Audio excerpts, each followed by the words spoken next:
चलो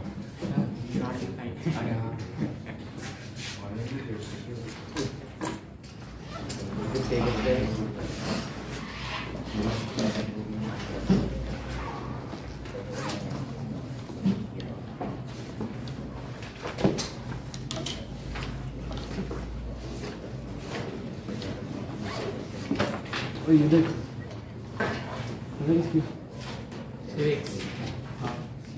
चलिए में देखना। क्या नाम है आपका? यश। आपका कुछ एवोल्यूशन हो गया इसका। नाउ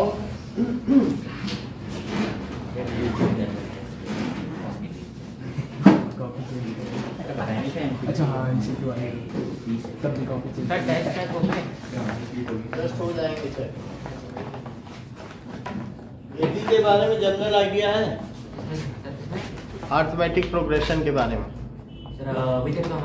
अच्छी बात है।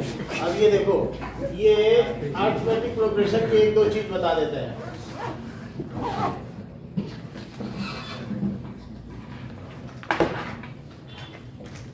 कोई भी एक ग्रुप ऑफ नंबर जिनमें किन्हीं भी दो सबसीक्वेंट नंबर्स के बीच में सेम कॉमन डिफरेंस हो तो उसको एपी कहते हैं। जैसे कि 3, 5, 7, 9 ऐसे चल रहा है, तो इनमें ये जो टर्म्स होती है इसे क्या कहते हैं? A1, A2, A3, A4। A4 का मीनिंग क्या है? Fourth term. इसका क्या मीनिंग है? फोर्थ। और ऐसे ही आगे चलेंगे तो कौन सी टर्म आ जाएगी? n टर्म्स आ जाएगी। तो हम यहाँ ये बात देखते हैं कि A2 में से अगर A1 सब्ट्रैक्ट किया जाए तो कितना आ रहा है, और A3 में से A2 सब्ट्रैक्ट करो 7 में से 5 तब कितना आएगा? 2। तो क्या ये डिफरेंस 2 2 का ही है? सब में 2 2 का है। देखो, इससे इसमें करो 2, इससे इसमें करो 2, इससे इसमें करो 2। तो अगर सेम कॉमन डिफरेंस हो, डिफरेंस कॉमन है ना, तो इस चीज को कहते हैं कॉमन डिफरेंस। चूंकि यहाँ A2 में से A1 सेकंड टर्म में से फर्स्ट टर्म सब्ट्रैक्ट की गई और थर्ड टर्म में से सेकंड टर्म सब्ट्रैक्ट की गई, तो वो कॉमन डिफरेंस सेम पाया गया ना।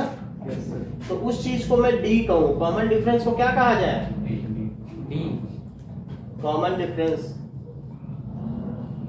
Now the progression in which the difference between successive term is constant is called arithmetic progression. उस श्रेणी को जिसमें लगातार पढ़ने वाले पदों के मध्यांतर समान हो तो उसको हम समांतर श्रेणी कहते हैं। द प्रोग्रेशन इन विच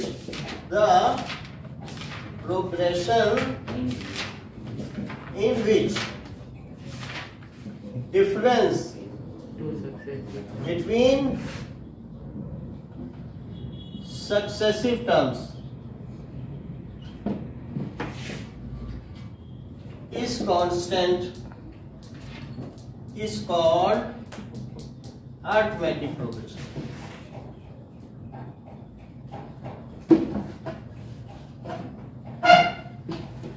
इतनी बात समझ में आ गई अरिथमेटिक प्रोग्रेशन की डेफिनेशन।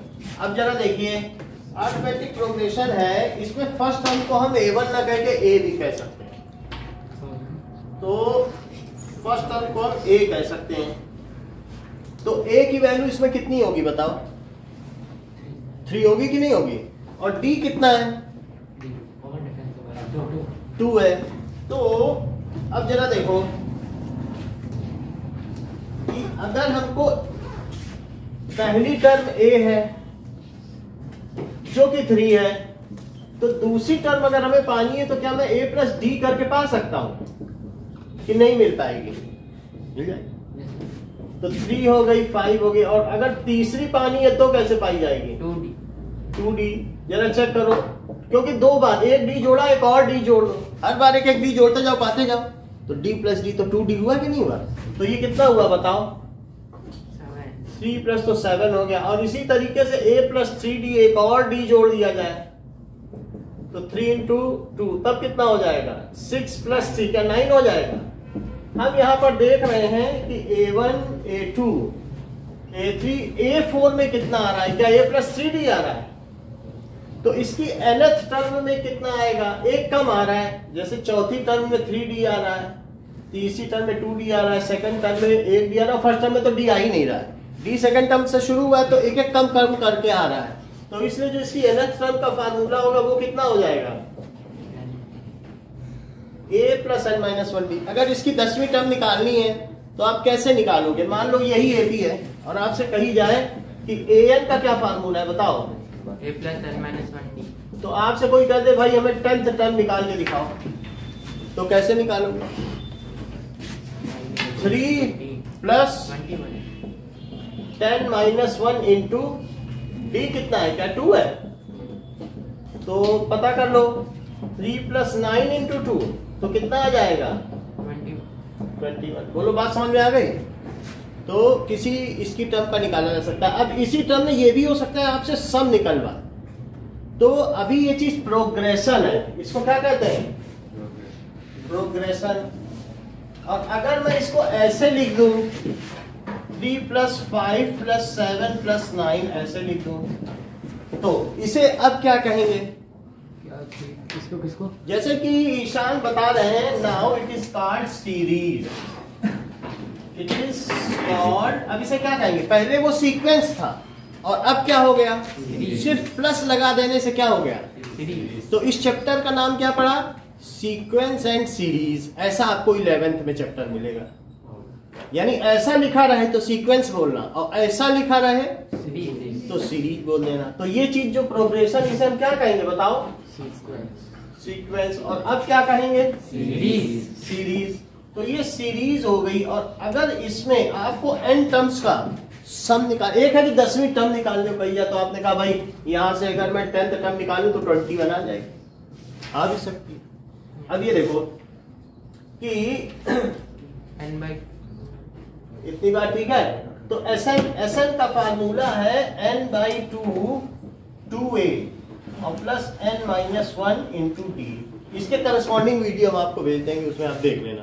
तो ये फार्मूला भी निकाला जा सकता है, यानी n टर्म्स का सम। मैं कहूं कि इसकी 10 टर्म का सम निकालो, 10 का नहीं निकालो, चलो 4 का निकालो, शुरू की 4 तो हम जोड़ सकते हैं ना। तो कोई कहे नहीं 4 टर्म्स का सम निकालो, तो कैसे निकालोगे, तो क्या S4 लिख दोगे, बोलो S4 लिख दोगे कि नहीं। और फिर कितनी टर्म्स है, n का मतलब है कि कितनी टर्म्स का सम निकाल रहे हो, तो क्या 4 टर्म्स का सम निकाल रहे हो, बोलो।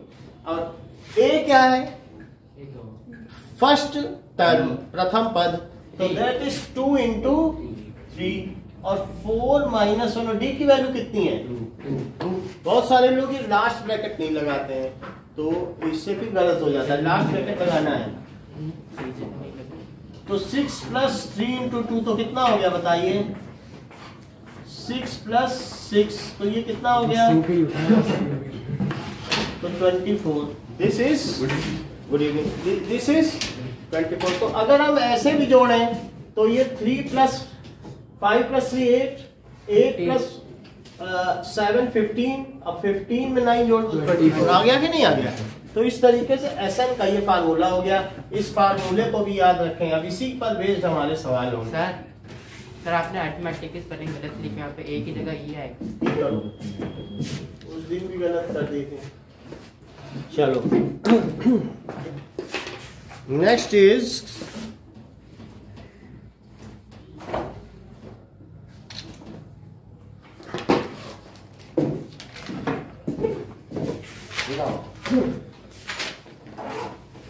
let us come to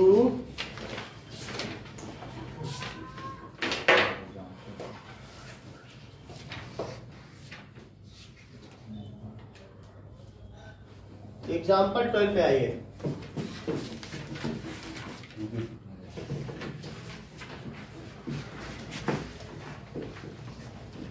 example 12 क्या कह रहा है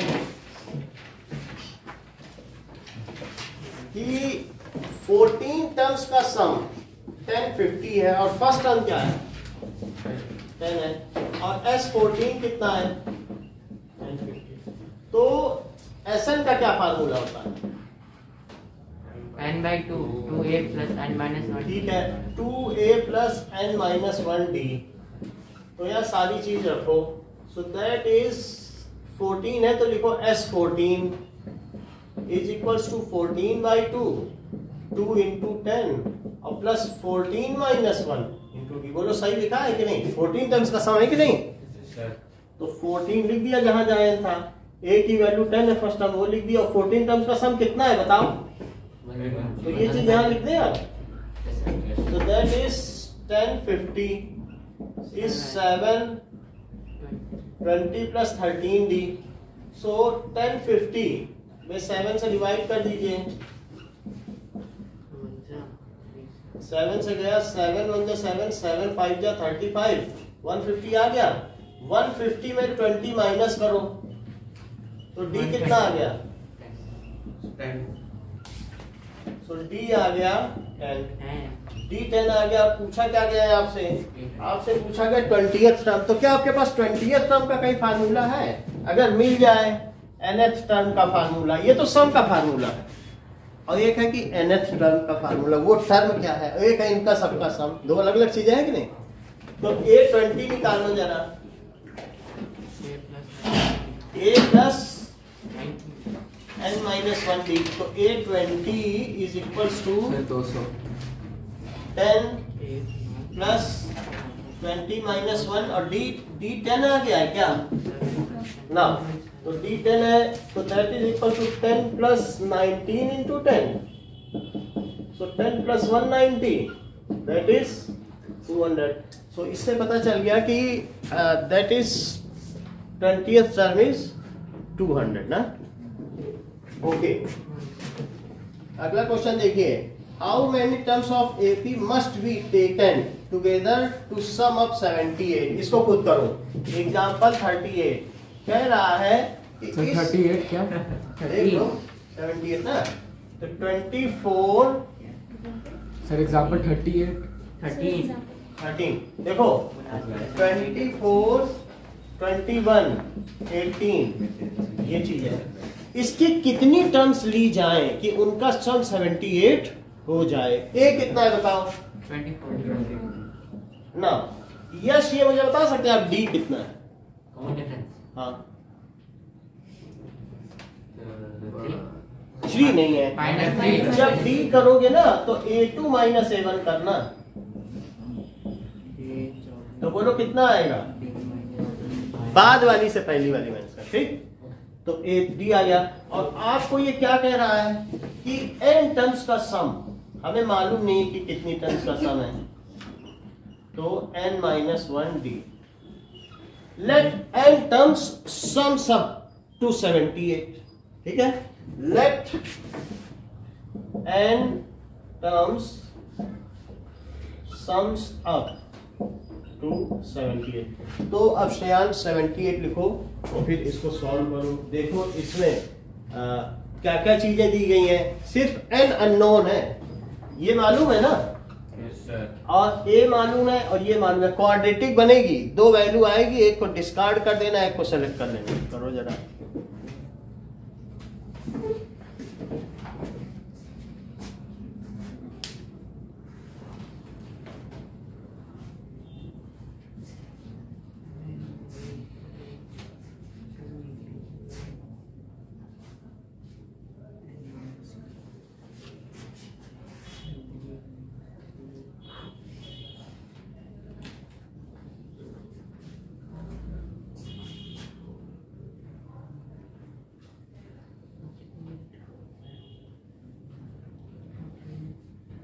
n की जगह क्या लिखा? n जब मालूम नहीं हो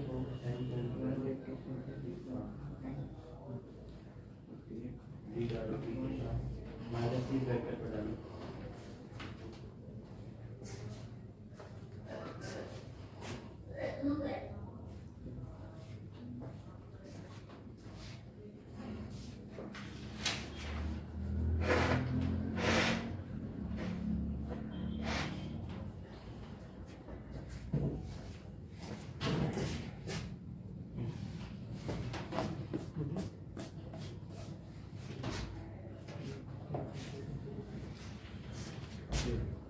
अब इसे सॉल्व करो, 3 से डिवाइड हो रहा है, 3 से डिवाइड तो करो।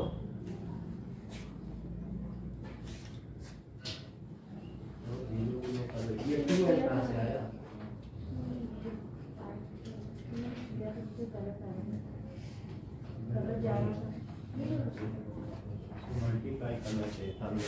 चलो 78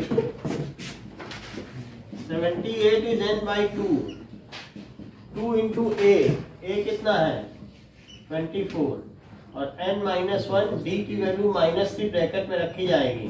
2 उधर ले जाओ तो ये कितना बन जाएगा, तो n और अंदर में कितना होगा 48 और -3 को जरा खोलो -3n +3 कितना आ गया, ठीक है। अब जरा देखो इससे हमारी क्वाड्रेटिक बन जाएगी और मिडिल टर्म स्प्लिटिंग साइन से पा लेंगे। एंड कौन सी टर्म है जिनका सम ये है, जरा चेक करें। सो 156 इज इक्वल्स टू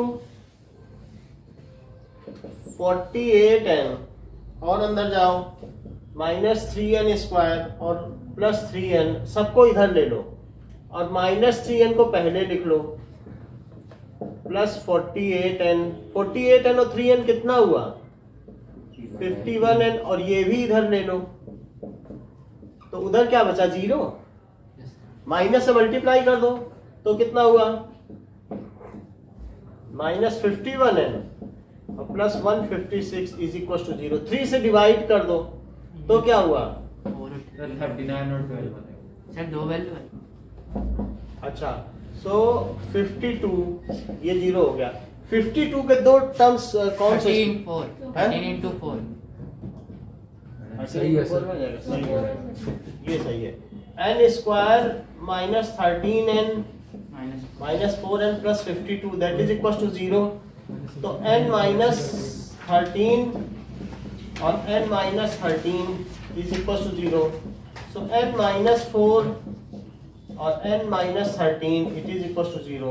तो n की वैल्यू 4 आ गई या क्या आ गई 13, क्योंकि 0 कोई भी टर्म हो सकती है। तो हमारी एपी कौन सी है, दैट इज इक्वल्स टू 24 21 18 ऐसे है। तो ये बता सकते हो ईशान इसमें कौन सा आंसर सही होगा कौन सा गलत इसमें हाँ सर इसमें सर मेरे को लगता है 13 सर।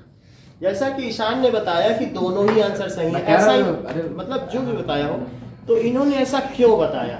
अच्छा ये बताओ कि मैं आपसे कहूं कि 7 फिर दो कम करते हैं 7 5 3 और 1 फिर ठीक है -1 ऐसा है। बताओ इसमें किन 3 टर्म्स का सम 7 5 12 3 15 15 कितनी टर्म्स का सम है, ये सही बताना है। ये कह रहा है 3 का भी है 5 का भी है, ऐसा क्यों बताया आश्वित ने, क्योंकि अगली 2 टर्म्स का सम कितना है तो बताओ 3 का टर्म्स 16 है कि 5 का, दोनों का। अच्छा यहाँ पे देखो ये है, अगली कितनी बनेगी बताओ, अगली हाँ सर इसमें 15 बनेगी। अच्छा इन चारों को जरा ऐड तो करो, क्या यही 78 है, होगा ही क्योंकि 4 टर्म्स का सम हमारा आ ही जाए। अच्छा अब इसके बाद जब और चले तो और कितना चले 3 कम करते जाओ 12 फिर 9 6 3 0 -3 इतने तक का सफर तय करना, -3 फिर -6 और कहीं ऐसा तो नहीं सोच रहे हो इन सब का सम 0 ही हो जाएगा। हाँ सर यस सर। तो बताओ 4 टर्म का सम 78 है कि 4 5 6 7 8 9 10 11 12 13 बोलो 4 टर्म का सम 78 है कि 13 सम का, दोनों का। तो इनकी बात सही निकली। Yes sir. देखो जैसा कि बताया तो सही निकल गई ना, है कि बात की नहीं, जो घटती हुई है उसमें घट के फिर ऐसे आ जाती है। So both the answers, so 4 terms और आइदर 4 टर्म्स और 13 टर्म्स सम्स अप टू 78 ऐसा लिखो, ये लाइन कंक्लूडिंग है। आइदर 4 टर्म्स और 13 टर्म्स sums up to 78। इतना ठीक है, ये बात प्रांजल समझ आ गई ना आपको, ओके। हाँ बोलो क्या?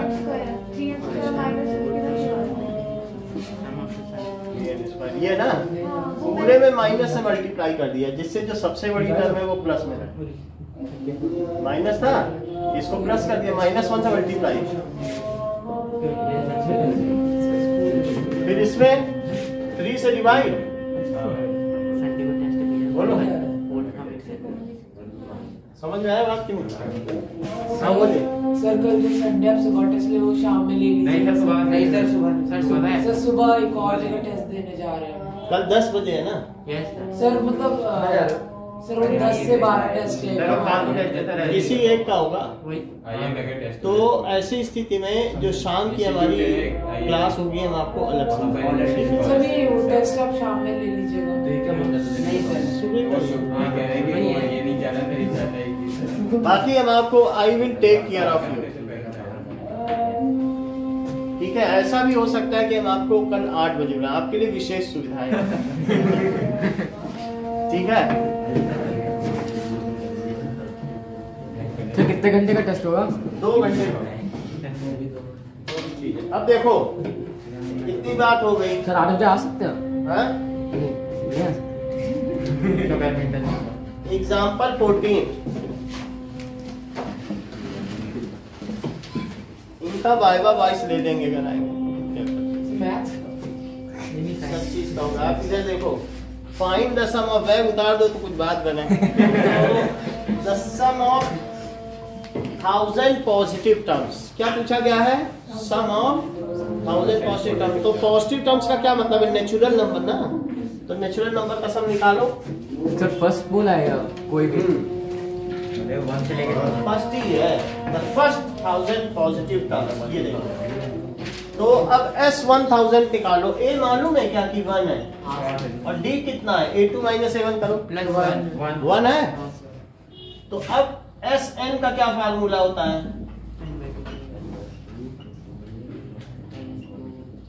ये सारी वैल्यू डालो और फिर S1000 लिखो। 2 × 1 + 1000 -1 और D की जगह भी 1 रख देना और इसे सॉल्व कर लो।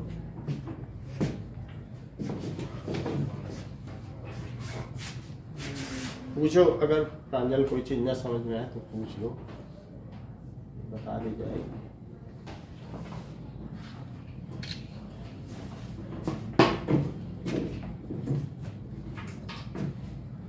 कर लिया?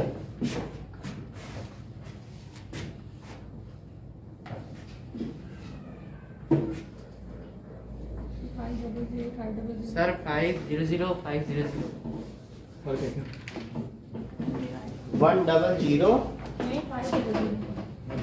हाँ सर 500 यही आ रहा है। हाँ यस